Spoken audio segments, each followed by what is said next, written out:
हर 11 साल में हम एक नए इंसान बन जाते हैं, क्योंकि 11वें साल तक हमारे बॉडी के सारे सेल्स एक बार चेंज हो चुके हैं, तो हम ब्रांड न्यू बनते हैं after every 11 years, including the beta cell. तो बीटा सेल मरते हैं, ट्रू, लेकिन नए बन सकते हैं, वो भी ट्रू है। लेकिन कुछ ऐसे पेशेंट हैं, स्पेशली डायबिटीज टाइप 1 पेशेंट, जो लोग देखते हैं कि जीवन भर उनको इंसुलिन पे रहना पड़ता है। तो सवाल ये, तो बीटा सेल क्यों नहीं बने?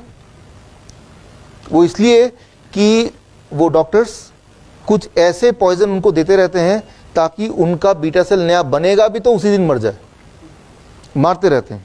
मैं आपको एग्जांपल दे रहा हूँ। मान लो कोई एक आदमी आता है कीचड़ में लथपथ होके, बोलता है मुझे क्लीन होना है, तो आप क्या बोलेंगे? नहा लो, ठीक हो जाओगे। लेकिन वो नहाते जा रहा है, कोई कीचड़ फेंकते जा रहा है उसके ऊपर, क्या कभी आएगा जब वो पूरी तरह क्लीन हो जाएगा? हाँ, पहले ये कि जो सप्लाई कीचड़ की उसको बंद करो, अब नहाओ, राइट। सिमिलरली जो कॉज है उसका खराब होने का, उस कॉज को पहले रोकना होगा। तो वो कॉज क्या है जो बीटा सेल को किल कर सकती है उसका, that is the most important slide. The next slide, what's in blood sugar control. सबसे ज्यादा जो खराब चीज है वो है मिल्क, दूध, राइट। सो ये कुछ लोगों को शॉकिंग लगेगा जो मेरी ये पहली बार सुन रहे हैं, लेकिन इसको मैं एक्सप्लेन करूँ आपको कि ये मिल्क क्यों है। उसके लिए उससे ज़्यादा एक मैं आपको अच्छी चीज़ बताता हूँ, सिंपल। एक हफ्ते के लिए अगर आप दूध छोड़ देंगे, एक हफ्ता छोड़िए, 10 दिन के लिए दूध छोड़ देंगे, तो आप देखेंगे, कुछ और मत कीजिए जो मैं बोलने वाला, सिर्फ एक चीज़ कीजिए कि फॉर 1 वीक मैं डेयरी प्रोडक्ट सारा छोड़ देता हूँ, जस्ट एक हफ्ते के लिए। ज़िंदगी भर तो पिया ही है, खाया है, तो एक हफ्ते में ऐसा क्या हो जाएगा, या 10 दिन में क्या हो जाएगा? जोड़ों के दर्द आपके ठीक होने लगेंगे, ब्लड शुगर आपके नॉर्मल होने लगेगा, ब्लड प्रेशर नॉर्मल होने लगेगा, आपका हाँफना कम हो जाएगा, आपकी बॉडी का वेट नॉर्मल, जो लोग मोटे हैं। ये सारे चेंजेस सिर्फ एक चीज़ से आ सकता है, if you stop the dairy product, right, the moment you stop. तो मैं तो ये वार्निंग देता हूँ, जो इंसुलिन डिपेंडेंट पेशेंट है, वो अगर ये मिल्क प्रोडक्ट कम करते हैं या छोड़ते हैं, तो उनको इंसुलिन की डिपेंडेंसी भी कम करनी पड़ेगी। क्यों? जैसे ही वो मिल्क प्रोडक्ट छोड़ेंगे, एक चीज होगी कि बॉडी के बीटा सेल दोबारा जन्म, वो तो लेते ही है दोबारा जन्म, लेकिन उनको किल करने का जो पॉइजन है, वो कीचड़ है, वो आपने फेंकना बंद कर दिया। The moment you stop throwing, right, the filth, जैसे आपने कीचड़ फेंकना बंद किया तो क्या हुआ? तो वो तो नए जन्म ले रहे हैं, लेकिन वो मरेंगे नहीं अब, और वो मरेंगे नहीं तो इंसुलिन प्रोडक्शन क्या होगा? बढ़ जाएगा। तो आपको बाहर से इंसुलिन लेना, वो क्या करना पड़ेगा? घटाना पड़ेगा, राइट। सो कई बार मैं हैरान होता हूँ देख के डॉक्टरों को, कई बार कुछ ऐसे बच्चे होते हैं कि जिनके इंसुलिन की डिपेंडेंसी कम हो जाती है, यानी कि वो 20 यूनिट ले रहे थे, लेकिन कुछ दिन बाद कुछ ऐसा हुआ कि 10 यूनिट पे काम चल रहा है। डॉक्टर को पता चलता है, डॉक्टर बोलता है ऐसा करो, इसकी दूध की मात्रा डबल कर दो, और जैसे ही वो डबल कर दिया, दोबारा से वो जो 10 यूनिट से काम चल रहा था, दोबारा वो 20 पे आया। तो it is really surprising, really surprising, right. So सबसे बड़ा दुश्मन जो है वो है मिल्क प्रोडक्ट। इसके बारे में ज़्यादा डिस्कस ना करके, I challenge you do it for 1 week और 10 डेज। रिफाइंड फूड, ये सबसे सेकंड नंबर पे बड़ा दुश्मन है। ये ब्लड प्रेशर बढ़ा सकता है, ब्लड शुगर बढ़ा सकता है, ये बॉडी का जो बहुत सारे हार्मोन्स हैं जिनके प्रोडक्शन को डिस्टर्ब कर सकता है, इंक्लूडिंग थायराइड। अच्छा, ये कैसे करता है? ये बड़ी इंटरेस्टिंग बात है, ये सिंपली आपको समझ आएगी। जब आप सोचते हैं कि मुझे खाना खाना है, ऐसे सोचते हैं, तो खाने की पिक्चर आती है दिमाग में। फॉर एग्जाम्पल एप्पल, ठीक है ना। जैसे ही आपने एप्पल की पिक्चर दिमाग में सोची, ब्रेन ने तभी पहला सिग्नल दे दिया और बॉडी में हार्मोन प्रोडक्शन चालू हो गए, including insulin, that is just one of them. फिर जब आपने उस खाने को देखा, ये रहा एप्पल, तो ब्रेन ने सिग्नल दोबारा भेजा। फिर आपने लिया, छुआ, फिर स्मेल किया, फिर टेस्ट किया। वो हर एक्शन बॉडी को प्रिपेयर कर रही है वो फूड को वेलकम करने के लिए। फिर जब उसको चबा रहे हैं, तो सबसे इंपॉर्टेंट एक्शन, तो बॉडी में कई सारे हार्मोन तैयार हो रहे हैं कि स्टमक में, इंटेस्टाइन में, ब्लड में, जो कि उस फूड को अच्छी तरह एक्सेप्ट करे और सही जगह भेजे। लेकिन जब जो रिफाइंड फूड है, उसको चबाने में कितना टाइम लगेगा? लगेगा ही नहीं। वो आप एक बिस्किट खाने में कितना टाइम लगेगा? आधे मिनट भी नहीं लगेगा। तो वो चबाने वाला प्रोसेस हमारा 1/10 रह गया है। तो वो जो सिग्नलिंग सिस्टम है बॉडी की, वो सिग्नलिंग सिस्टम जो है, वो सिग्नल दिया नहीं, पहले ही खाना पहुंच गया। और जब पहले ही खाना पहुंच गया, होता नहीं है, आप किसी गेस्ट को बुलाते हैं अपने घर पे, भाई 7 बजे आ जाना जी, आप उसको देख के कि 7 बजे हैं तो मैं 6:30 बजे तक तैयार कर लूँगा। वो 5 बजे आ गया तो क्या होगा? You will be disturbed, right. तैयारी तो हुई नहीं, आपने तो 7 बजे का टारगेट रखा था, वो 5 बजे आके बैठ गया या वो 3 बजे आके बैठ गया, तो आपको खुशी नहीं होगी गेस्ट आ गया, आपको एक टेंशन होगी, आप क्या करें? राइट। सिमिलरली वो फूड अचानक आ गया स्टमक में तो क्या होगा, अचानक आ गया ब्लड में, वो स्टमक ने धक्का के ब्लड में भेज दिया तो उस इंसान का ब्लड प्रेशर बढ़ गया, ब्लड शुगर बढ़ गया, कोलेस्ट्रॉल बढ़ गया, जितने सारे पैरामीटर है वो इधर उधर हो गए, राइट।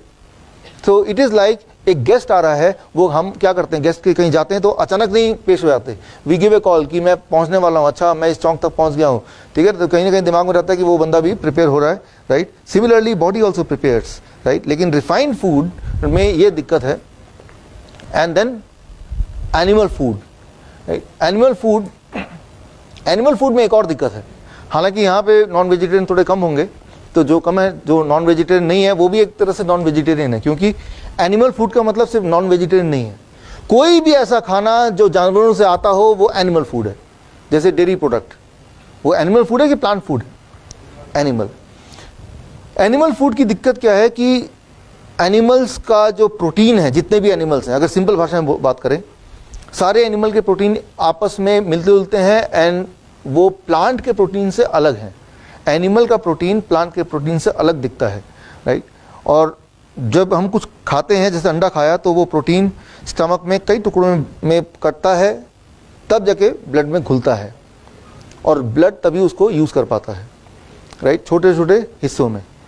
कई बार हमारे स्टमक इतने नाजुक हैं कि वो प्रोटीन को टुकड़ों में नहीं काट सकते, तो सीधे ब्लड में घुल जाएगा, और जो सीधे घुलेगा तो वो बॉडी के लिए बेकार है।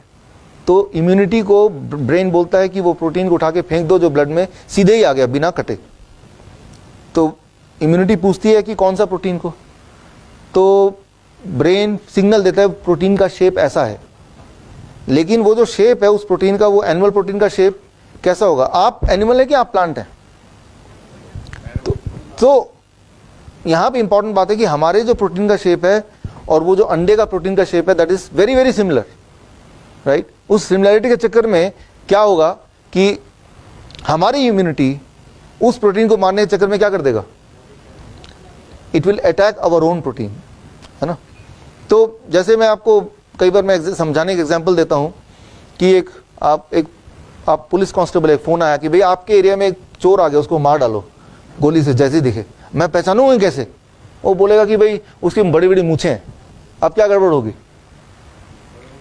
जो भी बड़ा मूछे वाला है वो भी मारा जाएगा बिना मतलब के, एक इनोसेंट आदमी भी। The same thing happens, it is called auto immune disease, कि ऑटो इम्यून जो स्किन डिजीज होते हैं कई तरह के, जो कैंसर होते हैं कई तरह के, इवन डायबिटीज टाइप 1 होता है, all these are auto immune disease, जहां की बॉडी गलती से अपने ही अच्छे लोगों को मारती है दुश्मन समझ के।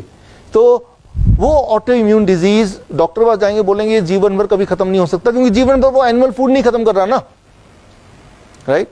डॉक्टर ये नहीं बोलेगा कि इसका सोर्स एनिमल फूड, उसको बंद कर दो, कॉज को बंद कर दो, उसी दिन खत्म हो जाएगा। स्किन डिजीज का कोई पेशेंट होगा, 99% of the skin disease patient, they are skin disease patient because of this auto immune attack. तो कॉज को हटा दिया, राइट। मान लीजिए मैं बोलता हूँ कि यहाँ पे आते हैं, देखते हैं बहुत बदबू है, बहुत बदबू है, डॉक्टर पास जाएंगे, डॉक्टर बोलेगा भाई यहाँ बदबू है, मैं रह नहीं पाती, वो एक परफ्यूम देगा, छिड़क देना भाई दिन में 2 बार, बदबू चलेगी। लेकिन फिर क्या कि वो जो चूहा मरा हुआ था वो और सड़ गया, तो 2 बार देने के बाद भी बदबू फिर भी आ रही है। डॉक्टर देखिए ये भी काम नहीं कर रहा, डॉक्टर बोल रहा है ऐसा करो अब से 4 बार छिड़क देना, परफ्यूम 4 बार लगाया, आप कंफर्टेबल हैं, लेकिन फिर भी क्या होगा कुछ समय के बाद वो भी एनफ नहीं होगा, बिकॉज वो तो सड़ता जा रहा है ना। तो यहाँ पे सोल्यूशन क्या है? तो चूहे को पकड़ के वो उठा के बाहर फेंक दो। जो कॉज है जब तक उसको हम उठा के अलग नहीं करेंगे, क्योर नहीं हो सकता। तो ऑटोइम्यून डिजीज में 99% ऑटोइम्यून डिजीज का जो कॉज होता है वो रिफाइंड एंड एनिमल, ये दोनों मिला के है। इसको जब तक हटाएंगे नहीं तब तक वो जिंदगी भर बीमार रहेगा। ऐसा कोई स्किन डिजीज का पेशेंट नहीं देखा होगा कि जो ये बोलता हो कि अब मैं ठीक हो गया हूँ। टेम्परली कुछ ना कुछ हो जाता होगा, लेकिन परमानेंटली वो बीमारी रहता लगातार, ऑटो इम्यूनिटी चलती रहती है। क्यों? क्योंकि वो जो चूहा है उसको फेंका नहीं, घर के अंदर रखा हुआ है, वो सिर्फ मैनिपुलेट करने की कोशिश कर रहे हैं, कभी परफ्यूम बढ़ा के, कभी उसको चेंज करके, कभी कुछ और करके, कभी उस घर से बाहर भागे। बट द कॉज को हमें समझना, उसको हटा देना। द मोमेंट आपको स्किन डिजीज के पेशेंट से मिलेंगे, उसको सिर्फ 2 चीज बोलिए, रिफाइंड फूड और एनिमल फूड को, और नहीं 15 दिन के लिए हटा दीजिए, एक्सपेरिमेंटल। आप देखेंगे 15 दिन के अंदर उसके बॉडी के अंदर जो सालों साल से था, वो जो जख्म थे, घाव हो गए थे स्किन डिजीज के, वो वैनिश हो जाएंगे। 15 डेज क्या होता है, राइट? 15 साल हो गए उसको बीमार पड़ते हुए, 15 दिन क्या होते हैं, राइट? सो क्योंकि अभी जो करंट मेडिकल साइंस है वो कॉज पे नहीं बेस करती है, वो सिम्टम पे बेस करती है। सिम्टम क्या है, मुझे जुकाम दर्द है बाहर, तो क्या है कि वहीं पे मलहम लगा दिया। सिम्टम क्या है, मुझे बदबू आ रही है, तो बदबू का इलाज कर रहे हैं, लेकिन बदबू क्यों आ रही है ये नहीं पूछ रहा वो डॉक्टर कि कारण क्या है। उनको ना तो पूछेंगे ना बताएंगे, उनका सिलेबस देखेंगे ना तो उसमें उस सिलेबस में कॉज के बारे में जिक्र करना या वो कोई प्रोटोकॉल का पार्ट ही नहीं है। सो उसको सिर्फ उतना ही देखना है। अब बचपन में आपने देखा हो, एक कहानी आपने पढ़ी है 7 अंधों की, जो हाथी के अलग अलग पार्ट को पकड़ लेते हैं। एक को पूछता हाथी क्या ये क्या पकड़ा है, तो वो बोलता है ये तो सांप लग रहा है, याद आ रहा है आपको। एक को बोलता है आपको क्या लग रहा है, लगता है बहुत बड़ी दीवार है। तो डॉक्टर ही है कि वो उसका फोकस है आजकल, मैं तो आई स्पेशलिस्ट हूँ, मैं तो ये स्पेशलिस्ट हूँ। आई का भी कई सारे डायमेंशन हो गए, आई का बीच वाला हिस्से का एक अलग स्पेशलिस्ट है, बाहर के हिस्से का एक तीसरा स्पेशलिस्ट है। तो वो कभी इलाज नहीं कर सकते, इलाज तो कर सकते हैं, ठीक नहीं कर सकते कभी। सो उसके बाद था oil, anything which is packed, anything refined क्या है, कोई भी चीज आप तक पहुंचने से पहले फैक्ट्री के रास्ते से होते हुए आप तक पहुंच रही है तो वो रिफाइंड है। कोई भी चीज हाथ में लेके देखिए और पूछिए ये इंसान ने बनाया या भगवान ने बनाया, अगर आंसर आ रहा है ये इंसान ने बनाया तो वो रिफाइंड है, राइट। तो ये सिंपल डेफिनेशन है। ऑयल, ये चौथे नंबर पे सबसे खराब चीज ऑयल। हालांकि लोग पूछते हैं कौन सा ऑयल खाएं, वो ऑलिव ऑयल ले लें या फिर सरसों का तेल ले लें या फिर कोई और सनफ्लावर ले लें, राइट, इस तरह का कुछ। तो मैं बोलता हूँ जो सबसे सस्ता वही ले लो, क्योंकि सबके सब इक्वली हार्मफुल है, कम से कम पैसे तो बचे।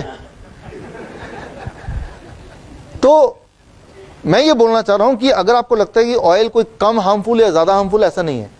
कोई भी ऑयल, जो पहली बात तो यूज़ कैसे करते हैं, उसको पहले गर्म करते हैं। The moment any oil is heated, heat करते ही सारे ऑयल एक जैसे हो गए, एक जैसे खराब, हीट करते ही।